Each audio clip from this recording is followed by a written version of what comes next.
যখন একটা বাচ্চা স্কুলে যায়, অর্থাৎ আমি যখন স্কুলে গেছি, আমার বাবা-মা আমাকে একটা কথা বলছে, "বাবা ভালো করে পড়াশোনা করতে হবে, ভালো রেজাল্ট করতে হবে।" আমার মনে হয় এই কথাটা প্রতিটা বাচ্চাই শোনে যখন সে স্কুলে যাওয়া শুরু করে। এটা কথা বলবেই তাকে, "বাবা ভালো করে পড়াশোনা করতে হবে, ভালো রেজাল্ট করতে হবে। তাহলে তুমি বড় হলে একটা ভালো চাকরি পাবা। না হলে তোমার ভালো করে পড়াশোনা না করলে তুমি চাকরি পাবা না।" আর আমাদের দেশের শিক্ষা ব্যবস্থার কথা তো আমরা সবাই জানি। বাংলাদেশে বেকারের সংখ্যা প্রায় 25 থেকে 26 লাখের মতো। আর প্রতি বছরই লাখ, লাখ মানুষ আসতেছে শ্রম বাজারে। তাহলে এত তো আমাদের চাকরির অপরচুনিটি নাই। এতগুলো তো চাকরি বাংলাদেশে তৈরি হচ্ছে না। তাহলে কি হচ্ছে? এই বাকি লোকজন যেয়ে জমাচ্ছে কোথায়? বেকার বাহিনীতে। এই বেকারত্বের কারণটা কি? এই বেকারত্বের কারণটা নিয়ে আজকে আমরা আলোচনা করব যে কেন আমরা শুধুমাত্র চাকরি প্রার্থী হয়ে থাকতেছি। বাংলাদেশে বেকারের সংখ্যা যে এতই বেশি, বেশি হওয়ার কারণটা কি? আমার কাছে মনে হয় ২ টা কারণ। From my point of view, এখানে অনেকে ডিসএগ্রি করতেই পারেন আপনারা। এটা খুবই স্বাভাবিক। বাট আমার কাছে মনে হয় ২ টা কারণ আছে। প্রথমত আমাদের পরিবার, দ্বিতীয়ত আমাদের শিক্ষা ব্যবস্থা। এবার আসি পরিবার কিভাবে আমাদের এই বেকারত্বের জন্য দায়ী। আপনারা বলতেই পারেন যে ভাইয়া পরিবার কিভাবে বেকারত্বের জন্য দায়ী হয়? প্রতিটা পরিবারই তো চায় যে তাদের সন্তান, তাদের ভাই, তাদের ছেলেমেয়ে ভালো কিছু করুক, ভালো একটা চাকরি করুক। এই যে ঠিক এই জায়গাটায় আমাদের বেকারত্বের জন্য দায়ী আমাদের পরিবার। ঠিক এই জায়গাটায়। ১ম এ আবারও একটু ব্যাক করি। যখন একটা বাচ্চা স্কুলে যাওয়া শুরু করে, কি হয়? ভালো করে পড়াশোনা করতে হবে, ভালো রেজাল্ট করতে হবে। তাহলে তুমি ভালো একটা চাকরি পাবা। তার ড্রিমটা তো ১ম এই ন্যারো করে দিচ্ছি আমরা। ১ম এই ন্যারো করে দিচ্ছি কেন? চাকরি না পেলে তার জীবন ব্যর্থ। সে আর কিছু করতে পারবে না। তাহলে এখানে আমাদের কি করতে হবে? ভালো করে পড়াশোনা করতে হবে। যখন পড়াশোনা শেষ করতেছে, গ্র্যাজুয়েশন করতেছে, তারপরে যেয়ে কি করতে পারতেছে? তারপরে যেয়ে নাম লেখাচ্ছে বেকার বাহিনীতে। কারণ তার তো ড্রিমটাই জব। একটা জব পাইতে হবে তাকে। এই জায়গাতে যদি শেখানো হতো যে শুধুমাত্র জব না, তুমি ভালো করে পড়াশোনা করো, ভালো রেজাল্ট করো, তোমার যা ভালো লাগে সেটা করার চেষ্টা করো। তোমার প্যাশনটাকে প্রায়োরিটি দাও। এটা যদি করা হতো তাহলে কি হতো? তাহলে একদিক থেকে একটা বাচ্চা যেমন মাল্টিপল জিনিসের চিন্তা করার সুযোগ পেত। যখন তার আমরা জার্নিটাকে ন্যারো করে ফেলতেছি, তোমার টার্গেট হইলো জব। এর বাইরে কিচ্ছু না। তাহলে সে জব নিয়ে তো শুধু চিন্তা করবে, অন্য কিছু করার তো সুযোগ নেই। আর বাংলাদেশের প্রেক্ষাপটে এত বেশি তো জব তৈরি হয় না। তৈরি হয়? হয় না তো, তাই না? আমাদের বাংলাদেশের যে শিক্ষা ব্যবস্থা তাতে কিছুটা আমার দ্বিমত আছে। যে আমরা টেকনিক্যাল নলেজটাকে কেন জানি দিতে চাই না। আপনি স্কুলের কথা বলেন, কলেজের কথা বলেন বা ইউনিভার্সিটির কথা বলেন, কোনো জায়গায় খুব বেশি প্র্যাকটিক্যাল নলেজটা দেওয়া হয় না। স্কুল কলেজ পর্যন্ত প্র্যাকটিক্যাল নলেজের তো তেমন একটা সুযোগ নাই। এই ডিজিটাল যুগে যদি আমরা থিওরি ভিত্তিক থাকি তাহলে তো আমাদের কাজ কোনো কিছুই সম্ভব না। আমাদের না স্কুলে শিখে কোনো টেকনিক্যাল কাজ, না স্কুল থেকে পাই যে উদ্যোক্তা কিভাবে একজন মানুষ যদি উদ্যোক্তা হতে চায়, সে একটা চাকরি যেয়ে কত হাজার চাকরি সৃষ্টি করতে পারে, সম্ভাবনাগুলো আমরা খুব একটা দেখতে পাই না। স্কুল কলেজের শিক্ষা ব্যবস্থায় নাই এটা। তার পরবর্তীতে ইউনিভার্সিটি লেভেলটাতে আসেন। ইউনিভার্সিটি লেভেল যারা পাবলিক ইউনিভার্সিটিতে পড়ে, বছর শেষে একটা পরীক্ষা দিচ্ছে বা সেমিস্টারের পরীক্ষা দিচ্ছে।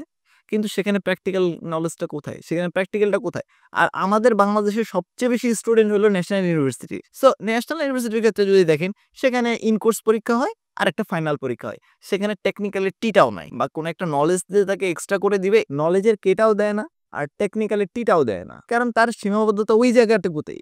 তার সীমাবদ্ধতা শুধুমাত্র ওই জায়গাটুকুতেই যে আমি ইন কোর্স পরীক্ষা দিচ্ছি, 20 মার্ক আছে এইখানে বা কত মার্ক ঠিক আমি জানি না, একটা আনুমানিক একটা মার্কস মনে হয় বলে ফেললাম।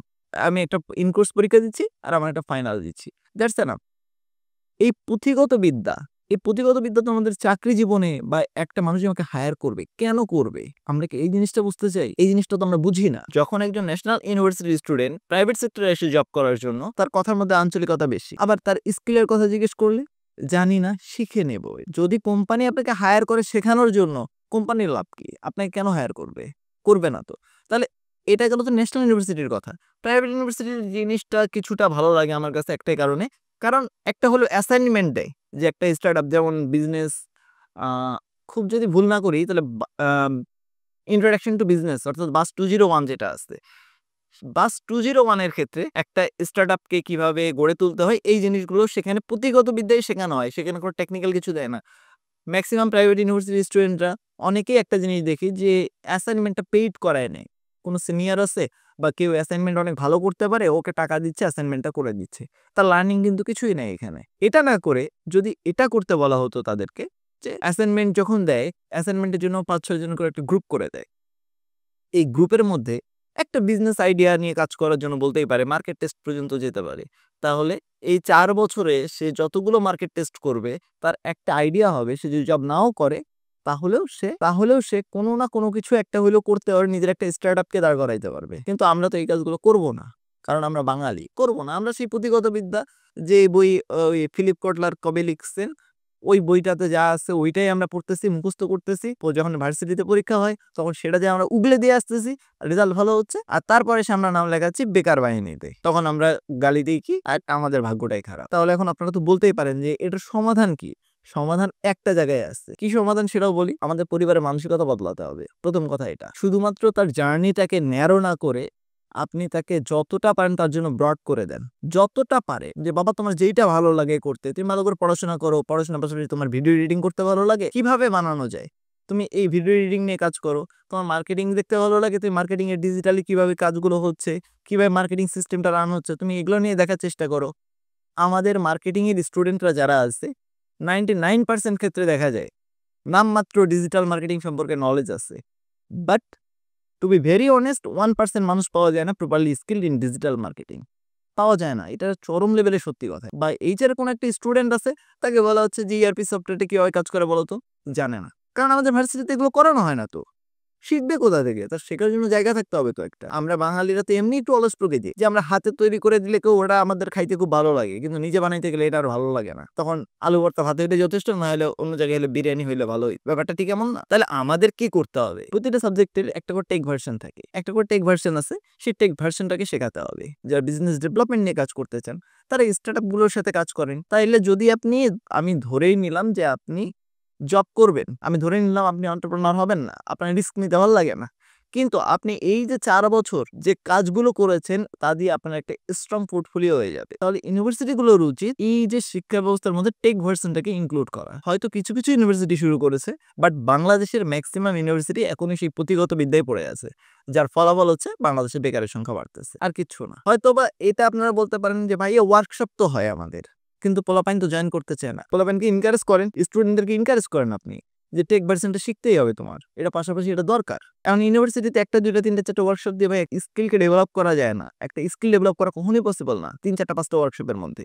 এমন হতো যে সেখানে একটা ট্রেনিং দেওয়া হচ্ছে, সেই ট্রেনিংটার থেকে সেই ট্রেনিংটা নিয়ে রিয়েল লাইফে এক্সিকিউট করা হচ্ছে, তাহলে একটা বেটার রেজাল্ট আমরা আশা করতে পারতাম, কিন্তু সেটা তো হচ্ছে না।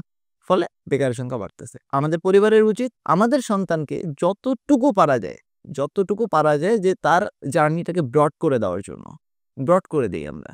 আর ইউনিভার্সিটি বা শিক্ষা ব্যবস্থার উচিত যে সব জায়গায় টেক ভার্সনটাকে অ্যাড করা, যাতে একটা বাচ্চা ছোট থেকেই টেক ভার্সন প্লাস তার পাশাপাশি থিওরিটিক্যাল, সে যখন দুইটাই জানতে পারবে, যার ফলাফল হবে স্কিল পিপল।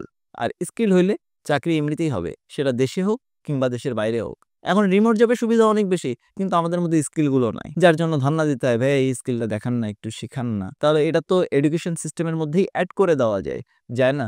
আজ এ পর্যন্তই, দেখা হচ্ছে নেক্সট ভিডিওতে। সেই পর্যন্ত সবাই ভালো থাকবেন, সুস্থ থাকবেন। আসসালামু আলাইকুম।